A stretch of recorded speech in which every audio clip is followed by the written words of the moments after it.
Quisiera invitarles a iniciar una reflexión por algunas semanas en una historia bastante particular que Jesús contó, la parábola del buen samaritano. Muchos de ustedes ya pueden dibujar en su mente esta parábola, más acostumbrados a la lectura bíblica, y muchos de ustedes ya pueden sacar algunas conclusiones, y me parece bien que así sea. Sin embargo, quiero animarles que en estas semanas profundicemos nuestra reflexión en esta parábola y nos aprovechemos de esta historia, lo digo en el buen sentido, para enriquecer también nuestra vida y la mirada que tenemos frente a ciertas experiencias que tenemos en la vida. Anticipar lo siguiente. Muchos de nosotros pensamos que Jesús fue una persona súper simpática, y tal vez lo era.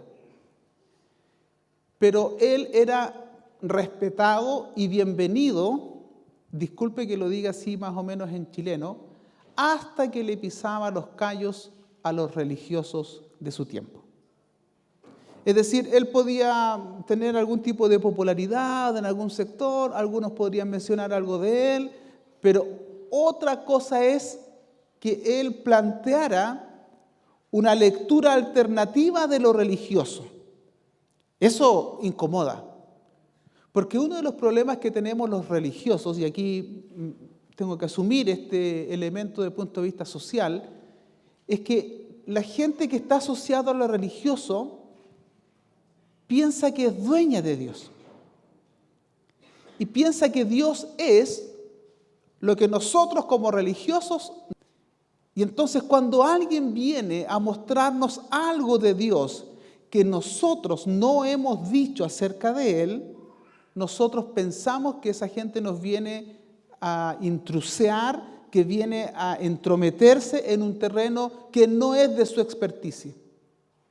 Especialmente si no tiene muchos estudios. No queremos que alguien venga y nos venga a decir lo que Dios dice o lo que Dios es, si eso no está de acuerdo a lo que nosotros hemos pensado de Dios. De hecho, una reflexión nada más que podemos hacer es que si yo coloco la palabra Dios en esta proyección, hay tantas proyecciones de Dios en su mente como personas existen en esta sala. De esta manera. Por lo tanto, cuando Jesús cuenta ciertas historias, no quiere contar historias lindas para que ustedes le relaten a sus hijos y se duerman. No son lindas historias hermosas para colocarlas en la pared nada más. Son historias provocativas. Tan provocativas que por lo tanto no tenemos que leer ingenuamente y tampoco tenemos que leer desde la comodidad del que está lejos del relato, porque estos relatos también intentan remover en nosotros lo que pensamos de Dios. Nosotros movernos desde nuestra zona de comodidad para recomprender o para comprender de nuevo aquello que se dice de Dios. Entonces, las parábolas de Jesús no son historias lindas solamente, de algunas creencias que tenemos de lo divino. He titulado a este ciclo de enseñanzas 4 experiencias de vida basándome en la parábola del sembrador, que a continuación leo para todos ustedes. Esto está en el Evangelio de Lucas, del verso 25 al 37, solo son 12 versos. Vean, y he aquí, un doctor de la ley se levantó y dijo para probarle. Primera observación que hay que hacer del texto. Maestro, entre paréntesis, esa palabra probarle, otros han traducido tentarle, porque es la misma tentado por el diablo en el desierto, y cuando él dijo, no tientes al Señor tu Dios. Por lo tanto, es la misma expresión. Hay como una intención de hacerle una zancadilla al Señor. Maestro, ¿qué haré para heredar la vida eterna? Y él le dijo, ¿qué está escrito en la ley? ¿Cómo lees? Y él repasa al Señor tu Dios con todo tu corazón, y con toda tu alma, y con todas tus fuerzas, y con toda tu mente, y a tu prójimo como a ti mismo. Y Jesús le dijo, bien has respondido, haz esto y vivirás. ¿Les recuerda a alguien más esa misma pregunta? ¿Les recuerda al joven rico? ¿Qué debo hacer para heredar la vida eterna? Y lo mismo responde Jesús. ¿Qué dice el Antiguo Testamento? ¿Qué dicen los mandamientos? ¿Qué dice la ley de Moisés? La respuesta se repite. Tal cosa. Bueno, ¿y por qué estás preguntando todavía? Jesús dice, bueno, haz esto, practica lo que dice la ley y vas a vivir. Pero él, queriendo, dijo a Jesús, ¿y quién es mi prójimo? Y respondiendo Jesús dijo, un hombre descendía de Jerusalén a Jericó y cayó en manos de ladrones, los cuales le despojaron e hiriéndole se fueron dejándole medio muerto. Y aconteció que descendió un sacerdote, pasó por el otro lado. Y asimismo un levita, cuando llegó cerca de aquel lugar y lo vio, pasó por el otro lado. Pero un samaritano que iba de camino vino a donde él estaba y cuando lo vio tuvo compasión de él. Y acercándose, echándoles aceite y vino, y poniéndole sobre su cabalgadura, lo llevó al mesón y cuidó de él. Y otro día, al partir, sacó 2 denarios y los dio al mesonero y le dijo, cuida de él, y todo lo que demanda te lo voy a pagar. ¿Quién pues de estos 3 te parece que fue el prójimo del que cayó en mano de los ladrones? Y el doctor de la ley dijo, el que mostró con él misericordia. Entonces Jesús le dijo, ve y haz tú. De nuevo está la idea entre el creer y el hacer. ¿Qué dice la ley? Tal cosa. Si eso dice, si eso crees, haz esto y vivirás. ¿Quién es mi prójimo? Relata una historia. ¿De quién es el prójimo?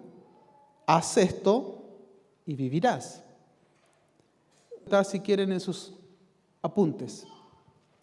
Una parábola, esta es una definición en lenguaje mío, es más técnica la definición, pero un poco para aclarar algunas ideas. Una parábola es una historia real o imaginaria. Varios dicen que más inclinado está por lo imaginario, pero en algunos casos da nombres, entonces puede ser que también hechos reales, dirían algunos. Es una historia real o imaginaria que busca entregar una enseñanza para la vida por medio de una comparación. De hecho, el término parábola es poner al lado de, comparar algo. Pero una historia que intenta comparar una idea, comparar 2 elementos para que sean clarificadores. ¿Sí? Ahora invita a la reflexión, de tal manera que incluso muchas veces cuando Jesús contaba la parábola, los discípulos iban detrás de él y ¿qué hacían? Señor, ¿qué quisiste decir? Algunos dicen que es solo una ilustración. No, es una reflexión. Y aún los propios discípulos a veces decían, no entendemos. La parábola figura es como un chiste. Lo más fome de una parábola es explicarlo. Y cuando usted lo explica, el chiste, y la otra persona dice, eso era, sí, qué chistoso. Ya perdió su encanto un poco.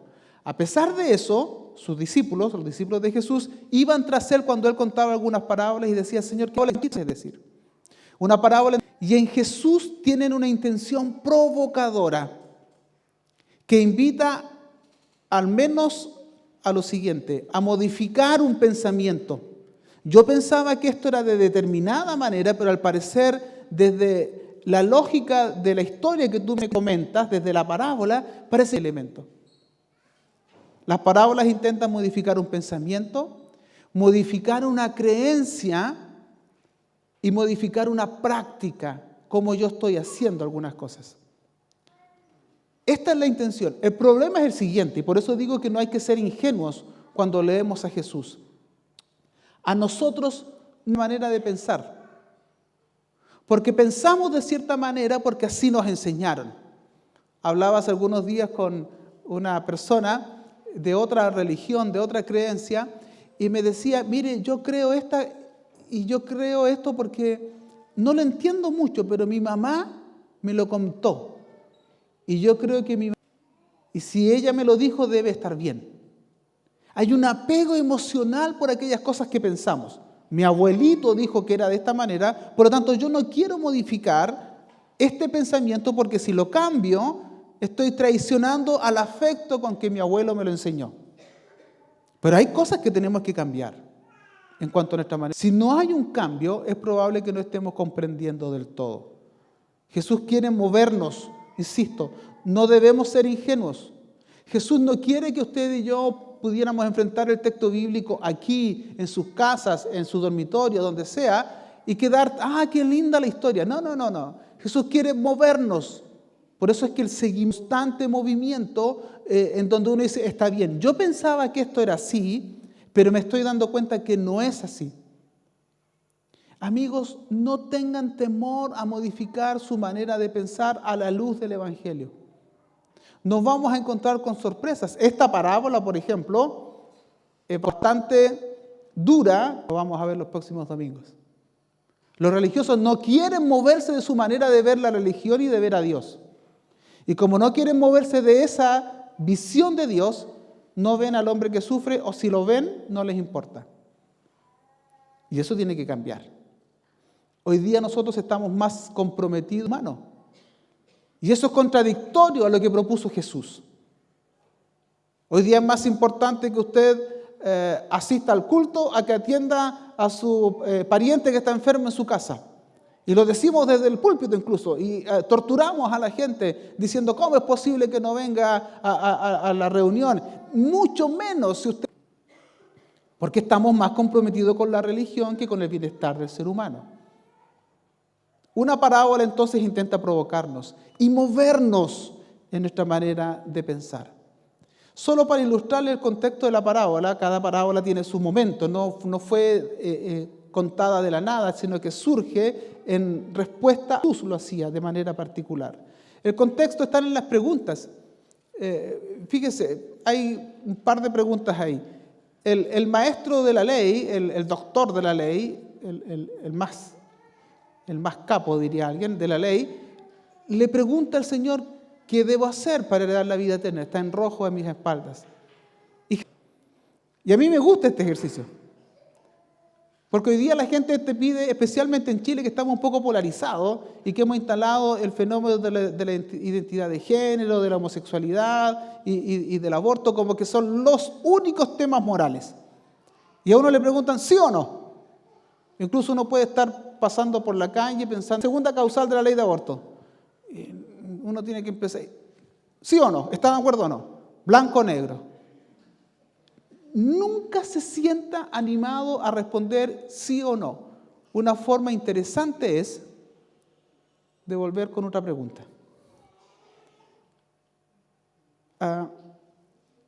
Porque le preguntaron para tentarlo. ¿Y qué hace Jesús? ¿Qué dice la ley? La ley dice tal cosa. Bueno, haz esto y vas a vivir.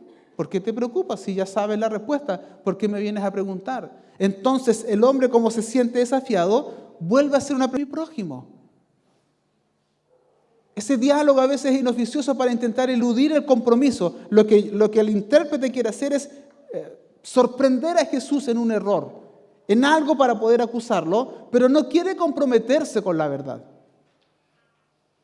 Hace algún tiempo atrás, una de mis hijas, con un jurista, con un abogado de alto nivel en Chile, ella me hizo esta observación, me comentó un refrán que utilizan algunos lolos hoy día y decía, me proteges o me defiendes cuando soy feto, pero me discriminas cuando soy fleto.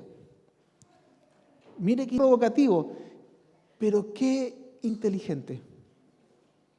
En el sentido de que al menos te desafía en algo, ¿no? ¿Cómo me defendiste cuando era un feto y estaba en la guatita? Pero ahora que soy homosexual me discriminas completamente. ¿En qué quedamos? ¿Me amas o no me amas? ¡Wow! Eso es sabiduría popular, ¿no? Uno diría, ¿cómo muchachos que desconocen la realidad, acaso no conocen la revelación todopoderosa del Dios eterno, omnipresente y omnisciente? Pero igual me quedo preguntando, wow, ¿tiene algo de verdad eso, no? ¿O no? Hay una invitación desde lo popular a reflexionar en la vida. Estas son preguntas, son aproximaciones. En este diálogo, establecidas, el concepto de vida eterna. Ustedes pueden apuntarlo ahí. Eso no está subrayado aquí, pero está en sus hojas, creo. Vida eterna. Otra palabra importante, mandamientos. Otra palabra importante, prójimo. Y por cierto, la que engloba aquellos tres elementos es 4 palabras claves en este diálogo entre un doctor de la ley y un carpintero sin estudios. Pero un diálogo profundo. La vida eterna. La vida eterna se refiere a la vida que nace en el corazón de Dios. No es la vida solo después de esta vida. Siempre ha existido en el corazón de Dios, desde la eternidad. Lo que siempre Dios ha soñado para la humanidad. En otras palabras, la vida eterna es el mundo como Dios quiere que fuese. Es la vida de Dios entre nosotros. Nosotros hemos hecho de la vida eterna un algo del más allá, al que uno tiene que llegar por medio de méritos propios, a veces por medio de la fe, ambos en algunos extremos, pero siempre se refiere al más allá. La Biblia dice que esta es la vida eterna, que conozcan a Dios y a Jesucristo su Hijo. Y eso se puede hacer en este tiempo. También esta idea del reino de Dios, el deseo de Dios, ¿cómo sería el mundo que Dios quiere? ¿Cómo sería eso? Cada vez que hablemos de la vida eterna, intente sacar de su pensamiento esta idea de que es del más allá, sino que es la vida que Dios quiere para todos, la vida de Dios. Mandamientos. Y ahí les hago una pregunta. ¿Cómo entender los mandamientos? Y la pregunta es la siguiente. ¿Los mandamientos son buenos porque Dios los da? ¿O Dios los da porque son buenos para la vida? ¿Notan la diferencia? ¿Los mandamientos son buenos porque Dios dice que hay que hacerlo? ¿O Dios elige esos mandamientos porque son los buenos para la vida? ¿Cómo lo ven ustedes? ¿Qué diría el religioso? Si Dios lo dijo, y no amerita ningún cuestionamiento. Dios lo dijo y se acabó. Aunque están insertos en contextos bastante curiosos que pudieran incluso traicionar el bien común. Imaginando esto, dialogaba con mi esposa, la hermana que me antecedió y que fue tan amable conmigo para que no... el signo pare es bueno porque el juez lo determinó, voy a utilizar la figura del juez. El juez lo determinó en la ley, ¿por eso es bueno el signo pare? ¿O el juez determinó el signo pare porque es bueno para nosotros? El legalista religioso dice, bueno, si Dios lo dice, se acabó. No hay cuestionamiento. Y entonces no dudamos de ningún mandamiento de la Biblia para su aplicabilidad en el día de hoy. Y eso es peligroso. Porque incluso estamos tomando lo que la gente pensaba de Dios en la antigüedad y estamos pensando que aquello que ellos pensaban de Dios, pero eso no es así. Hay muchas cosas que ellos pensaban de lo divino que están registradas en la Biblia que usted y yo no somos llamados a repetir, porque fueron pensamientos en otra época sobre lo divino. Nosotros creemos en Dios según lo muestra Jesús. Aprobado del mundo antiguo. Amigos, los mandamientos no son un fin en sí mismo. Por eso es que yo he reiterado aprender a meditar en lo que creemos. ¿Por qué creemos en lo que creemos? ¿Por qué escogemos vivir de cierta manera? Desafían. ¿Por qué? ¿Pero y por qué tengo que hacer esto? Y en ocasiones no hay respuestas simples a menos que tú hayas reflexionado en el porqué de algunos mandamientos. Los mandamientos no son un fin en sí mismo, sino que buscan orientar hacia la mejor expresión de humanidad. Y cuando vivimos de una manera libre, honesta entre nosotros, podemos dar gloria al Padre que nos creó en algún momento de la eternidad. Entonces, yo les pido que no andemos tirando los mandamientos por la cabeza a la gente en la sociedad, sino que valoremos el amor. ¿Sí? Otra palabra interesante es la palabra prójimo en ese diálogo. Prójimo es el que está próximo. Lo voy a decir así muy sencillo. El enfoque del diálogo no solo es quién está cerca de mí, sino de quién estoy yo cerca. ¿Quién es mi prójimo? Bueno, mi mamá, mi papá. Sí, pero ¿de quién estás tú próximo? Que también puede ser alguien no de tu familia. De quien tú te sientes cercano. No solo a quien tú sientes cercano, sino de quien tú te abres para estar en cercanía. Y en ese contexto se desenvuelve la parábola. Domingos, partiendo hoy con 4 experiencias en la vida. Hoy día voy a ver una de ellas nada más. Esta parábola, si bien tiene una idea central, recuerden siempre, ¿quién es mi prójimo y cómo respondo al prójimo en amor? Porque en ese amor también amo a Dios y cumplo los mandamientos. 4 experiencias, 4 formas de vivir la vida, 4 realidades. Primero, en esta vida están los que dañan. La parábola comienza y relata un grupo de personas a los que llama asaltantes que desnudaron a un hombre, lo hirieron y lo abandonaron.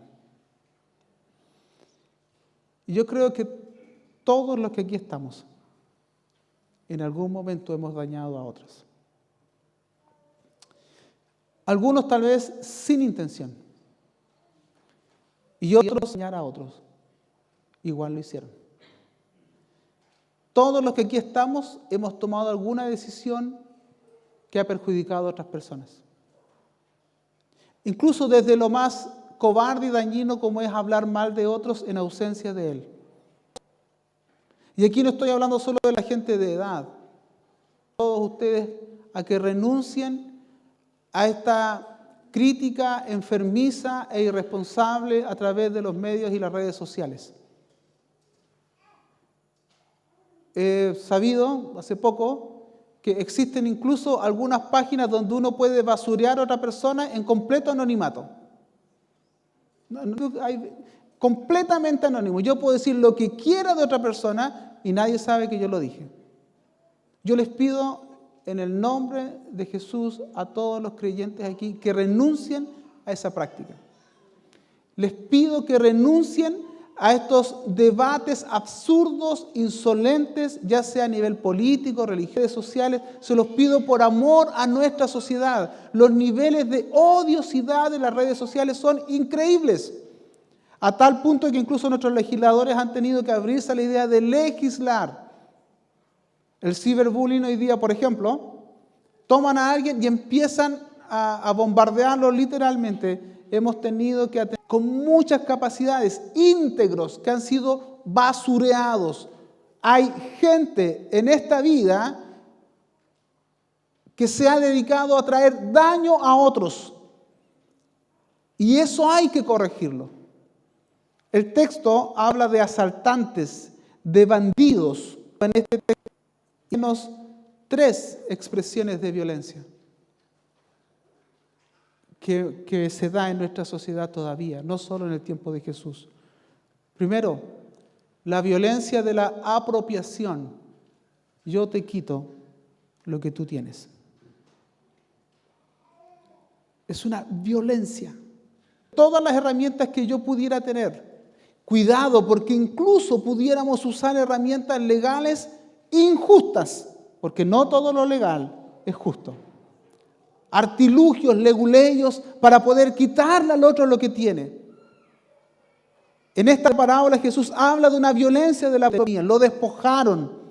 Yo te quito lo que tú tienes porque yo lo anhelo. Esto es por el imperio de la fuerza. Yo me apropio de algo que te pertenece a ti, algo que le pertenece al otro. Lo anhelo de tal manera que estoy dispuesto a hacer lo necesario, sea mío. Aquí hay mucho paño que cortar. Y yo quiero pedirles que nos sumerjamos en el texto. Porque es fácil leer este texto desde la comodidad de nuestro sofá y pensar que el malo era el doctor de la ley que pregunta, sino que seamos parte. ¡Wow! Estos hombres malos se parecen en algo a nosotros, que en ocasiones nos apropiamos de algo que no nos pertenece. que en ocasiones usamos la fuerza u otras herramientas para quitarle a otro lo que él tiene, para despojarlo. El dinero, a este hombre lo despojaron de lo que tenía, le despojaron de sus bienes, lo que anduviera trayendo, incluso de su sexualidad e intimidad. Amigos, puede sonar un poco moralista lo que voy a decir, pero lo digo con responsabilidad. Lo que no te pertenece.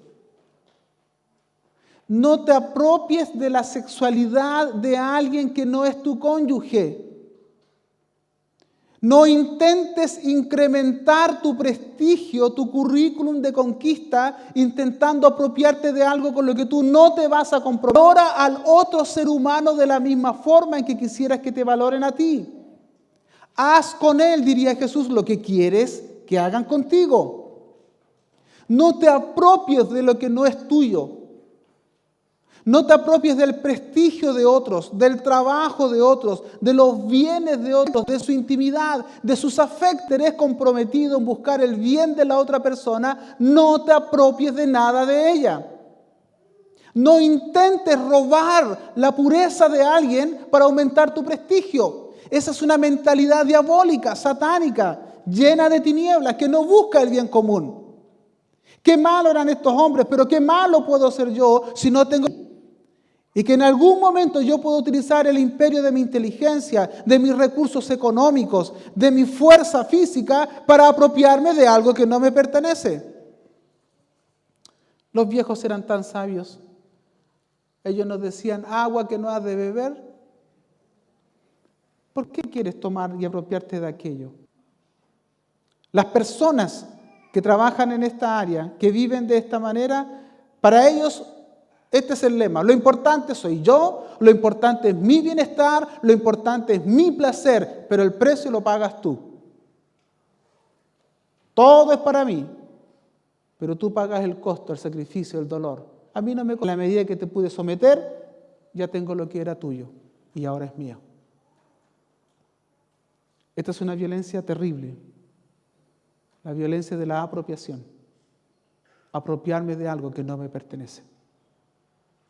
Y Jesús sabe que en el amor al prójimo esto está presente. Jesús sabe que en la vida que Dios imaginó esto debe estar ausente. Yo pudiera dar algunas recomendaciones que no las tengo escritas hoy día, pero sabe una forma para evitar esta corrupción humana, moral. Yo le animaría, por ejemplo, a celebre los éxitos de sus hermanos. Su familiar, su amigo, su conocido obtuvo el primer lugar, felicítelo, anímelo. Le fue mal, fue derrotado, consuélelo. Pero no disfrute la derrota de sus enemigos. Y con tranquilidad, con alegría. Su amigo se compró un auto mejor que el de usted, felicítelo. No llegue a su casa enojado como diciendo, oh, yo todavía no puedo. No, felicítelo. Su amigo tuvo un logro académico, felicítelo. Su amigo está pololeando con la niña que a usted le gustaba, llore. Eso no funciona eso. Es más difícil, ¿no? Eso sería hipócrita, te felicito. Bueno, ahí vea usted cómo lo resuelve.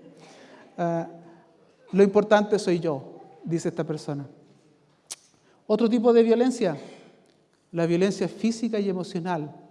Te maltrato, dice el texto, te golpeo, te maldigo, digo mal de ti, hablo mal de ti. Violencia que está en esta parábola presente y que es bueno recuperarle, decir, cuidado, puede que yo no sea un ladrón en los caminos, pero sí que hago mucha violencia emocional, violencia física. Yo te trato mal. Queridos hombres, Dios nos ayuda a arrepentirnos del machismo. Queridas mujeres, el Señor le pone a la altura de un feminismo tipo machismo, sino que nos tratemos como seres humanos, como personas. Lamentablemente hay mucha violencia en nuestros hogares, y en nuestros hogares evangélicos hay mucha violencia verbal, emocional, solapadamente, bastante escondido y a veces bastante evidente. En un trabajo en una comuna hermana, Coronel y Lota en realidad, hace algunos años atrás, veíamos lo de la violencia intrafamiliar. Y me llamaba mucho la atención porque uno de los mayores Comentarios que las mujeres hacían. Cuando otra mujer era agredida, era el siguiente comentario santo. Algo le pegarán. Santas mujeres de iglesias evangélicas. Y las demás como que se cruzaban los brazos y yo dibujo esa idea, no la recreo. Sí, era harto fregar a la hermana también. Si nosotros las conocemos en las Dorcas. Oh, sí. Y justificamos ese tipo de violencia, donde hay juicios de valor, donde hay castigo emocional por medio de nuestras palabras, donde hay un mal decir, un mal hablar del otro. Una violencia terrible. No solo de la apropiación, sino que una violencia física. Y hay una tercera violencia que aparece en ese texto. La violencia que abandona. Esto. Especialmente para los más frágiles. Y cuando hablo de los más frágiles, hablo de los niños y de los ancianos y de los que están enfermos. Hay una violencia muy oculta, que es la violencia que abandona incluso afectivamente. Ya no hay tiempo. Yo ya saqué todo lo que podía sacar de ti. Fíjese, padres que tienen, o hijos que tienen padres mayores, esposos enfermos, qué sé yo. Miren, a veces la vida presenta lo mismo que hicieron estos ladrones. Ya saqué todo lo que necesité de ti. Incluso tal vez ya me repartí las cosas. Ya no te trato bien, porque ahora eres un viejo o una vieja que no me sirve como antes. Y tercero, ahora entonces te abandona. Eso es deshumano. ¿Quién es mi prójimo? Hablemos de nosotros, diría Jesús. Dios nos libre. Hay personas en esta vida, hay una realidad en esta vida de aquellos que hacen daño. Y yo no quiero estar en ese grupo. Y seguramente yo he hecho daño en algún momento a que este mal siga reproduciéndose en mi vida. La violencia que abandona está diciendo tú ya no eres útil, tú ya no eres importante. Incluso está diciendo tú comienzas a ser un estorbo para mí. Y como tú eres un estorbo, te abandono. Sobre esto solo decir que ningún ser humano ha sido creado para dañar a otros. Tú no fuiste creado para esto. Y si tú has provocado dolor y daño, creo que hoy es un buen momento para recomenzar. No importa los años que tengas. Fuimos creados para amar a Dios. Porque Dios lo dice, no solo por eso, sino porque es lo mejor. No hay mejor experiencia que amar a Dios. Y en ese amor, amar a la gente. Amarla de verdad.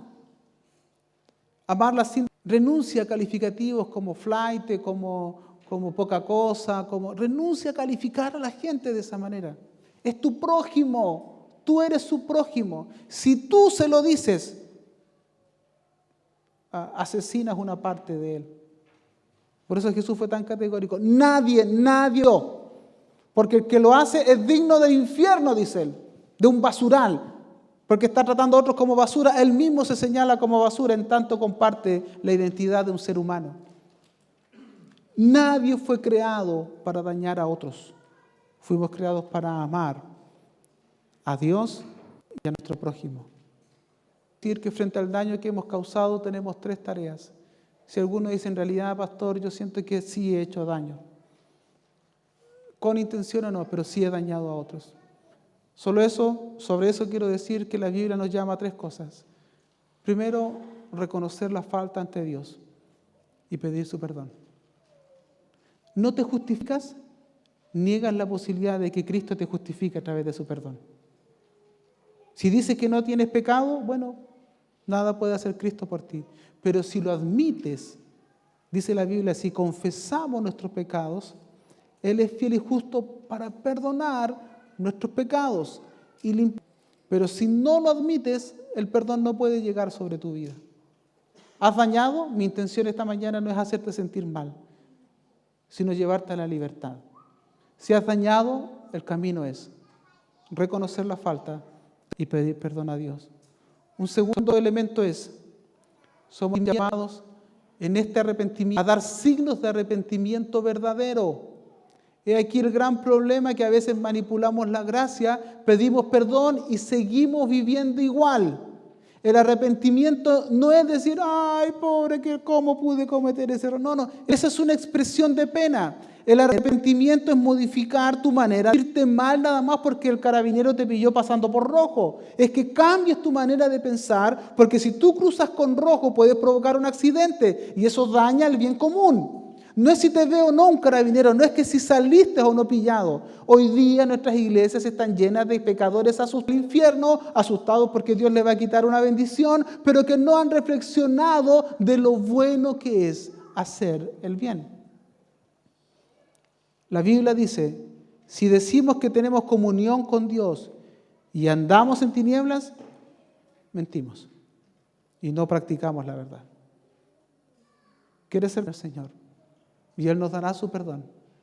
Pero vivir como personas perdonadas, vivir como personas limpias, no significa ir a abrazar el barro de inmediato, sino que valorar la limpieza que Dios te ha dado y conservarla por medio de acciones concretas. Hoy día se nos critica a muchas iglesias que somos grupos hipócritas. La gente cuenta 20 años de maldad, a cuántos le pegó, a cuántos niños agredió, a cuántos asesinó, y después el Señor se lo encuentro y Él me perdonó, y todos decimos, aleluya. Ya, pero por favor no hable tanto de lo malo que hizo, porque a nadie puede sentirse orgulloso de toda la maldad. Hable del amor de Dios. Yo pediría que hable un minuto de su pasado, de su vida, cómo está presente en el amor. Hoy día incluso algunos nos han dicho, es fácil ser evangélico. Te portas mal toda la semana y el domingo pides perdón y ya estás listo. Eso no es ser cristiano.